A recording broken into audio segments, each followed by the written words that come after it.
Salut, c'est Arthur, bienvenue dans cette nouvelle vidéo dans laquelle on va parler de la sortie imminente de GPT-4. La nouvelle est tombée aujourd'hui, le 9 mars, au moment où je fais cette vidéo, 2023 bien sûr. GPT-4 arrive la semaine prochaine. Ça a été annoncé lors d'une réunion publique de presse en Allemagne par Microsoft Allemagne. Et ils ont donc, au travers de cet article que je vous mettrai en description, qui retranscrit ce qui a été dit lors de cette réunion, en espérant bien évidemment ne pas vous communiquer une fake news, mais d'après les recherches que j'ai pu faire pour approfondir un petit peu, on est sur quelque chose de concret. Et je vais essayer de vous expliquer ce que ça veut dire pour ChatGPT, puisque GPT-4 n'est pas égal à ChatGPT. Par contre, ChatGPT utilise actuellement GPT-3 et donc sera plugué sur GPT-4. Et vous allez voir que ça veut dire beaucoup de choses. Avant de rentrer un petit peu plus profondément dans l'article, je vais rentrer d'abord dans ce qui vous intéresse peut-être un petit peu plus. Vous êtes peut-être tombé sur cette fameuse image, cette image qui montre un tout petit point ici et ici, une espèce de, un plus gros point, on va le dire, entre GPT-3 du coup et GPT-4. Vous êtes peut-être vous aussi tombé sur cette image, et si c'est le cas, vous êtes en train de vous dire « Mon Dieu, ça y est, nous y sommes ». Et donc je vais vous mettre directement un petit extrait de cette vidéo qui est super intéressante, que je vous invite à aller regarder si vous parlez anglais, mais vous allez vite comprendre de quoi il s'agit, et en plus c'est visiblement le moment le plus revisionné. C'est parti. GPT 3.5 versus, I guess, what GPT-4 is expected. And I saw that thing on Alors, elle vient de dire, pour tous ceux qui ne parlent pas anglais, même s'il n'y avait pas toute la phrase, mais elle vient de dire « J'ai vu sur Twitter cette image », cette fameuse image, parce que c'est pas moi qui... c'est un truc qui a buzzé, qui a fait beaucoup de bruit, avec GPT-3 qui est représenté par un tout petit cercle, et à côté GPT-4 qui est représenté par un cercle énorme.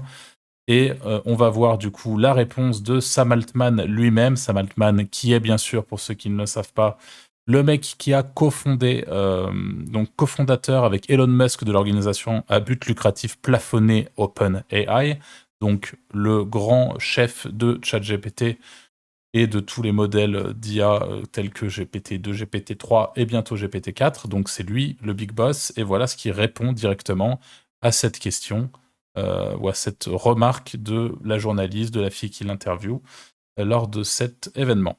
Twitter. did you? was that Complete accurate? 'Cause- bullshit. No, Okay, not, 'cause that no. was Complete bullshit, ce qui veut dire c'est n'importe quoi. Alors, je vais encore une fois, vous irez voir la vidéo si vous êtes intéressé par un petit peu plus de détails sur le sujet, mais mon objectif, c'était pas de vous mettre directement un coup au moral, vous saper le moral, que dans tous les cas, vous allez le comprendre. GPT-4 va apporter beaucoup de nouveautés et ça va être un gros changement.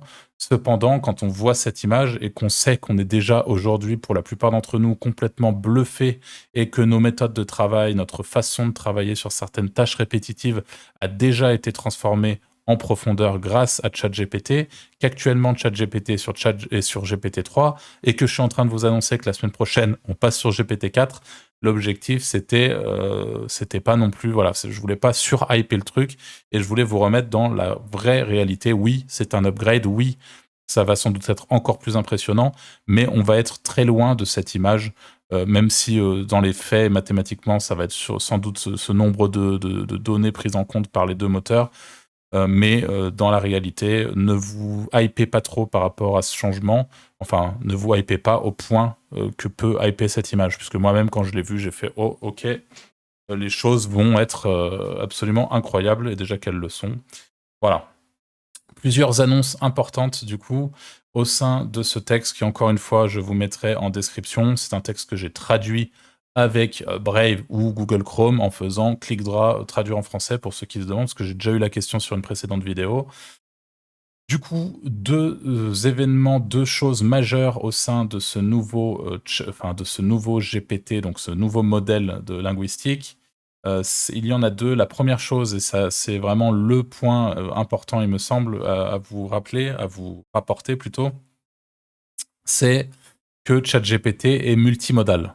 Alors moi, pour le coup, on me dit ChatGPT, enfin GPT-4 est multimodal, je me dis ok, qu'est-ce que c'est?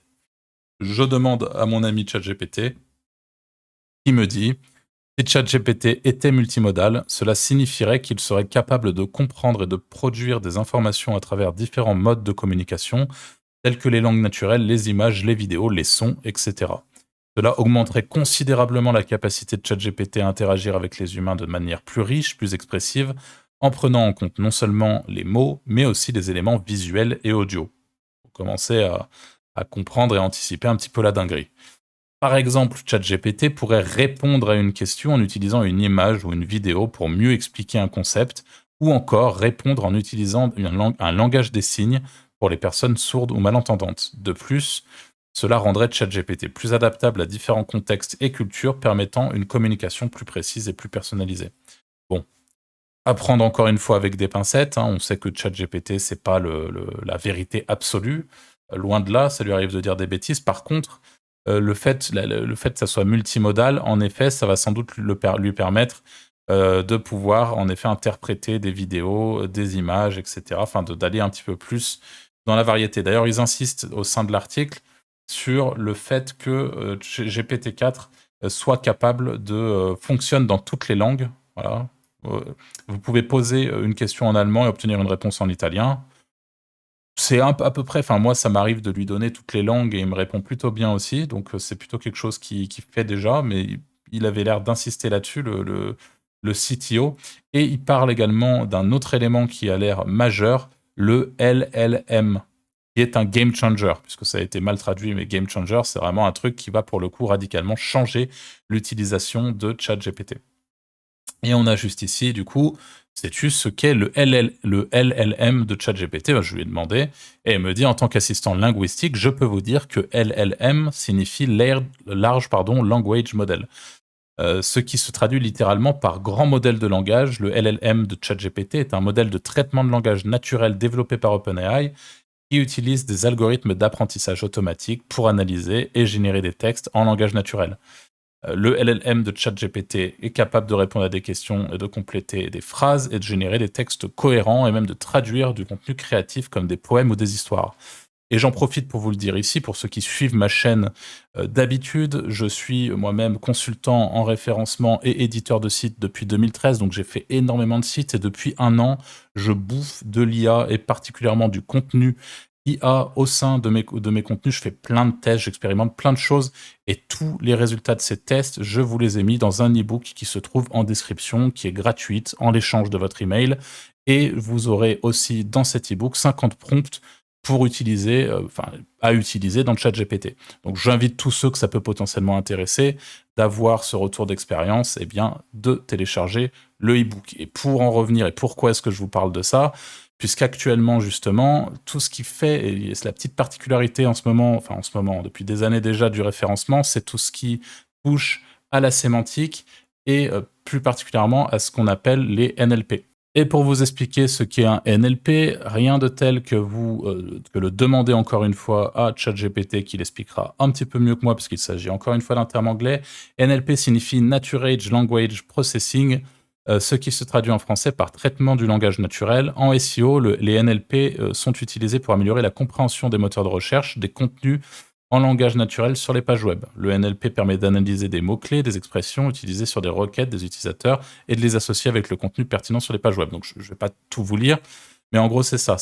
En arrivant sur une page web, le robot de Google va pouvoir analyser que la page traite d'un sujet parce qu'il va trouver plein de petits Natural Language Processing, de petits mots spécifiques. Et aujourd'hui, ça fait partie de notre job en référencement, de notre job d'aller ramener ça. Et donc, ça me fait beaucoup penser bien, à ce large langage, grand modèle de langage, voilà, le LLM, qui est du coup un modèle de traitement de langage naturel qui nous laisse imaginer de toute façon déjà qu'aujourd'hui ChatGPT peut nous aider à faire du contenu pertinent. Je dis bien nous aider parce que justement, vous verrez que c'est absolument pas une solution viable pour le moment, mais peut-être que GPT-4, donc le nouveau moteur, va nous permettre d'aller encore plus loin et de pouvoir potentiellement bluffer complètement Google, d'apporter de la profondeur et de ne pas réciter un petit peu comme il le fait aujourd'hui, un peu en mode Wikipédia. Voilà,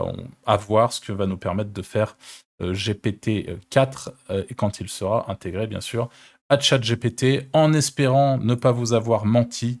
Mais dans tous les cas, même si je vous ai menti, même si je vous ai rapporté une fake news, ce qui m'étonnerait, mais enfin, soyons vigilants. Eh bien, normalement, on devrait voir ça arriver la semaine prochaine. Et si c'est pas le cas, bah, ça sera un petit peu plus tard. Mais dans tous les cas, c'est pour bientôt. Ça a été ça a été dit que c'était pour ce trimestre-là. Et on est en plein dedans. Donc voilà.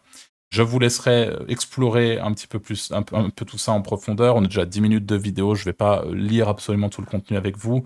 Il y a pas mal de choses qui sont dites, mais j'estime vous avoir rapporté les éléments les plus importants et m'être assuré que vous ne partiez pas sur une hype surdimensionnée, même si ça va être très chouette, j'imagine. Je vous dis tout simplement à très vite pour une prochaine vidéo. Salut!